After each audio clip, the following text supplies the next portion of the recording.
ലോകത്തെ ഏറ്റവും അടുത്ത സുഹൃത്തുക്കളെന്ന് അവകാശപ്പെടുന്ന ചൈനയും പാകിസ്ഥാനും തമ്മിലുള്ള സാമ്പത്തിക ബന്ധങ്ങളിൽ മുൻപെങ്ങുമില്ലാത്ത വിധം വിള്ളലുകൾ വീഴുന്ന കാഴ്ചയ്ക്കാണ് ഇപ്പോൾ ഏഷ്യൻ ഭൂഖണ്ഡം സാക്ഷ്യം വഹിക്കുന്നത്.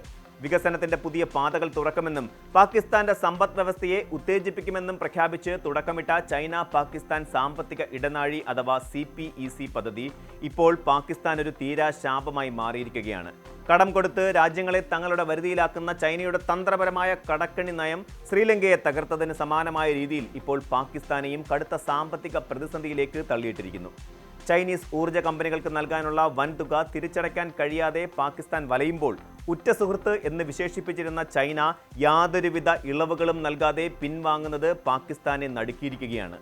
ഇതോടെ തകർച്ചയുടെ അരികിലെത്തിയ രാജ്യത്തെ രക്ഷിക്കാൻ സൗദി അറേബ്യയിൽ നിന്ന് 10,000 കോടി ഡോളറിന്റെ വൻ വായ്പ സംഘടിപ്പിക്കാനുള്ള കഠിന ശ്രമത്തിലാണ് ഇസ്ലാമാബാദ് ഇപ്പോൾ. പാകിസ്ഥാൻ നേരിടുന്ന ഏറ്റവും പുതിയ പ്രതിസന്ധി ചൈനീസ് ഊർജ്ജ കമ്പനികൾ തങ്ങളുടെ കരാറുകളിൽ യാതൊരുവിധ വിട്ടുവീഴ്ചയ്ക്കും തയ്യാറല്ല എന്ന് പ്രഖ്യാപിച്ചതോടെയാണ് ആരംഭിക്കുന്നത്.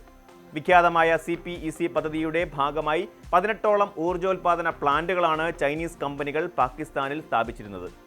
ഈ പദ്ധതികളിൽ നിന്നുള്ള വൈദ്യുതി വാങ്ങിയ ഇനത്തിൽ മാത്രം പാകിസ്ഥാൻ സർക്കാർ ചൈനീസ് കമ്പനികൾക്ക് 42,300 കോടി പാകിസ്ഥാനി രൂപയാണ് നൽകാനുള്ളത്. ഇതിൽ വൈകി പണം അടയ്ക്കുന്നതിനുള്ള പിഴയായി ഈടാക്കിയ 17,000 കോടി രൂപയോളം വരുന്ന സർചാർജ് കുടിശ്ശിക എഴുതി തള്ളണമെന്ന് പാകിസ്ഥാൻ പ്രധാനമന്ത്രി ഷെഹ്ബാസ് ഷെരീഫിന്റെ നേതൃത്വത്തിലുള്ള സർക്കാർ ഔദ്യോഗികമായി ചൈനയോട് അഭ്യർത്ഥിച്ചിരുന്നു. എന്നാൽ ഈ അപേക്ഷ ചൈനീസ് കമ്പനികൾ പൂർണ്ണമായും തള്ളിക്കളയുകയാണുണ്ടായത്.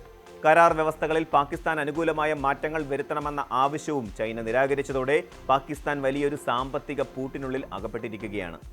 പണം നൽകാതെ ഇനി മുന്നോട്ട് പോകാൻ കഴിയില്ലെന്നും കുടിശ്ശിക തീർത്തില്ലെങ്കിൽ വൈദ്യുതി വിതരണം തടസ്സപ്പെടുമെന്നുമുള്ള മുന്നറിയിപ്പുകൾ പാകിസ്ഥാന്റെ ആഭ്യന്തര സുരക്ഷയെയും ജനജീവിതത്തെയും ഒരുപോലെ ബാധിക്കുന്ന അവസ്ഥയിലാണ് എത്തിച്ചിരിക്കുന്നത്. നിലവിലെ സാഹചര്യത്തിൽ ചൈനയിൽ നിന്ന് കൂടുതൽ വായ്പകൾ പ്രതീക്ഷിക്കാൻ കഴിയില്ലെന്ന പാകിസ്ഥാൻ ഭരണകൂടത്തിന് പൂർണ്ണമായി ബോധ്യപ്പെട്ടിട്ടുണ്ട്. അഴിമതിയും മോശം ഭരണവും കാരണം വർഷങ്ങളായി തകർച്ചയിലായ പാകിസ്ഥാന്റെ സമ്പദ് വ്യവസ്ഥ അന്താരാഷ്ട്ര നാണയനിധിയുടെ വായ്പാ പാക്കേജുകളെ ആശ്രയിച്ചാണ് നിലവിൽ ദൈനംദിന ചെലവുകൾ മുന്നോട്ട് കൊണ്ടുപോകുന്നത്. ഈ സാഹചര്യത്തിൽ ചൈനയിൽ നിന്നുള്ള ഈ പുതിയ കനത്ത തിരിച്ചടി പാകിസ്ഥാന് താങ്ങാൻ കഴിയുന്നതിനും അപ്പുറമാണ്. പാകിസ്ഥാനിലെ സാധാരണ ജനങ്ങളുടെ തലയിലാണ് ഈ കടബാധ്യതയുടെ മുഴുവൻ ഭാരവും വന്നു ചേരുന്നത്. രാജ്യം നേരിടുന്ന കടുത്ത സർക്കുലർ ഡെപ്റ്റ് അഥവാ വിതരണ ശൃംഖലയിലെ കടബാധ്യത കാരണം ഇവിടുത്തെ വൈദ്യുതി നിരക്കുകൾ ലോകത്തിലെ തന്നെ ഏറ്റവും ഉയർന്ന നിരക്കുകളിലേക്ക് കുതിച്ചുയർന്നിരിക്കുകയാണ്. ഒരു യൂണിറ്റ് വൈദ്യുതിക്ക് ഈടാക്കുന്ന തുകയുടെ 3/4 ഭാഗവും ഈ ചൈനീസ് കടത്തിന്റെ പലിശയും തിരിച്ചടവും നൽകാൻ വേണ്ടിയാണ് വിനിയോഗിക്കുന്നത്. വരും വർഷങ്ങളിൽ പാകിസ്ഥാനിലെ ഉപഭോക്താക്കൾ വലിയൊരു തുക വൈദ്യുതി ഇനത്തിൽ മാത്രം അധികമായി അടയ്ക്കേണ്ടി വരുമെന്നാണ് വിദഗ്ധർ ചൂണ്ടിക്കാണിക്കുന്നത്. സാമ്പത്തിക വളർച്ചയ്ക്ക് ആവശ്യമായ വ്യവസായങ്ങൾക്കും മറ്റും ആവശ്യത്തിന് വൈദ്യുതി നൽകാൻ കഴിയാത്തതും ഉള്ളതിൽ തന്നെ അമിതവില ഈടാക്കേണ്ടി വരുന്നതും രാജ്യത്തെ ഉൽപാദന മേഖലയെ പൂർണ്ണമായും തളർത്തിയിരിക്കുകയാണ്. ഇറക്കുമതി നിയന്ത്രണങ്ങളിലൂടെ രൂപയുടെ മൂല്യം നിലനിർത്താൻ പാകിസ്ഥാൻ സെൻട്രൽ ബാങ്ക് ശ്രമിക്കുമ്പോൾ അത് വ്യവസായങ്ങൾക്ക് ആവശ്യമായ അസംസ്കൃത വസ്തുക്കളുടെ ക്ഷാമത്തിന് കാരണമാകുന്നു. ബാങ്കുകളിൽ നിന്നുള്ള വായ്പകളുടെ വലിയൊരു ശതമാനവും സർക്കാർ സ്വന്തം കടം വീട്ടാൻ ഉപയോഗിക്കുന്നതിനാൽ സ്വകാര്യ സംരംഭകർക്ക് നിക്ഷേപം നടത്താൻ മൂലധനം ലഭിക്കാത്ത അവസ്ഥയുമുണ്ട്.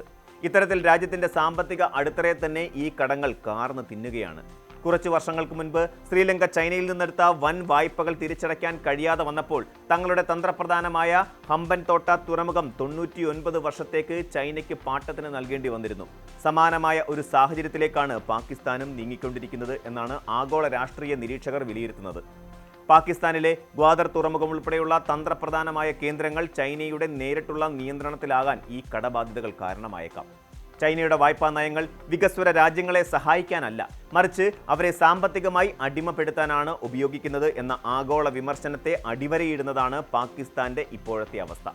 പാകിസ്ഥാൻ സൈനിക മേധാവി ജനറൽ അസീം മുനീർ ഉൾപ്പെടെയുള്ളവർ ഈ പ്രതിസന്ധി മറികടക്കാൻ കഠിനമായി ശ്രമിക്കുന്നുണ്ടെങ്കിലും ചൈനയുടെ കർശന നിലപാടുകൾക്ക് മുന്നിൽ അവർക്ക് വഴിമുട്ടി നിൽക്കേണ്ടി വരുന്നുണ്ട്. ചൈന തങ്ങളുടെ അപേക്ഷകൾ നിരസിച്ചതോടെ പാകിസ്ഥാൻ ഇപ്പോൾ തങ്ങളുടെ രക്ഷയ്ക്കായി സൗദി അറേബ്യയെയാണ് സമീപിച്ചിരിക്കുന്നത്.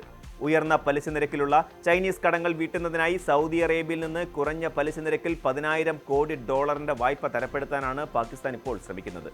ഏതാണ്ട് 1% മാത്രം പലിശ നിരക്കിൽ ദീർഘകാലാടിസ്ഥാനത്തിലുള്ള വായ്പകൾ ലഭ്യമാക്കുക വഴി ചൈനീസ് കമ്പനികളുടെ ഭാരം കുറയ്ക്കാനും അതുവഴി ആഭ്യന്തരമായി വൈദ്യുതി നിരക്കുകളിൽ നേരിയ ഇളവുകൾ വരുത്താനും സാധിക്കുമെന്നാണ് സർക്കാർ കണക്കുകൂട്ടുന്നത്. ഇതിലൂടെ ചൈനീസ് വായ്പകളുടെ ഉയർന്ന പലിശ ബാധ്യതയെ സൗദി അറേബ്യയുടെ കുറഞ്ഞ പലിശയുള്ള വായ്പകൾ കൊണ്ട് പുനഃക്രമീകരിക്കാൻ സാധിക്കുമെന്ന് അവർ പ്രത്യാശിക്കുന്നു. സൗദിയെ കൂടാതെ മറ്റ് പല ഗൾഫ് രാജ്യങ്ങളോടും പാകിസ്ഥാൻ സഹായം അഭ്യർത്ഥിച്ച് രംഗത്തെത്തിയിട്ടുണ്ട്. ഒരു രാജ്യത്തിന് മറ്റൊരു രാജ്യത്തിൽ നിന്നും വായ്പകൾ വാങ്ങി എക്കാലവും മുന്നോട്ടു പോകാൻ കഴിയില്ല എന്ന യാഥാർത്ഥ്യമാണ് പാകിസ്ഥാന്റെ ഇപ്പോഴത്തെ അവസ്ഥ ഓർമ്മിപ്പിക്കുന്നത്. വിദേശ വായ്പകൾ വാങ്ങി താൽക്കാലിക ആശ്വാസം കണ്ടെത്താൻ ശ്രമിക്കുന്നതിന് പകരം സ്വന്തം രാജ്യത്തെ അഴിമതിയും ഭരണപരമായ കെടുകാര്യസ്ഥതയും അവസാനിപ്പിക്കുകയാണ് പാകിസ്ഥാൻ ചെയ്യേണ്ടത്. വികസന പദ്ധതികൾ ആസൂത്രണം ചെയ്യുമ്പോൾ അത് രാജ്യത്തിന്റെ സാമ്പത്തിക ശേഷിക്ക് അനുയോജ്യമാണോ എന്ന് പരിശോധിക്കേണ്ടതുണ്ട്. ചൈനയെ പോലെയുള്ള വൻ ശക്തികളുടെ സാമ്പത്തിക കെണിയിൽ വീഴാതിരിക്കാൻ കൃത്യമായ ആഭ്യന്തര പരിഷ്കരണങ്ങളും ഉൽപാദന വർധനവും അത്യന്താപേക്ഷിതമാണ്. ഇപ്പോഴത്തെ ഈ പ്രതിസന്ധിയിൽ നിന്ന് സൗദി അറേബ്യയുടെ സഹായത്തോടെ പാകിസ്ഥാൻ രക്ഷപ്പെട്ടാൽ പോലും ദീർഘകാലാടിസ്ഥാനത്തിൽ കടുത്ത സാമ്പത്തിക അച്ചടക്കം പാലിച്ചില്ലെങ്കിൽ രാജ്യം സമ്പൂർണ്ണ തകർച്ചയിലേക്ക് കൂപ്പുകുത്തുമെന്ന കാര്യത്തിൽ യാതൊരു സംശയവുമില്ല. കൂടുതൽ വാർത്തകൾക്ക് news 18 Keralam YouTube channel subscribe ചെയ്യുക.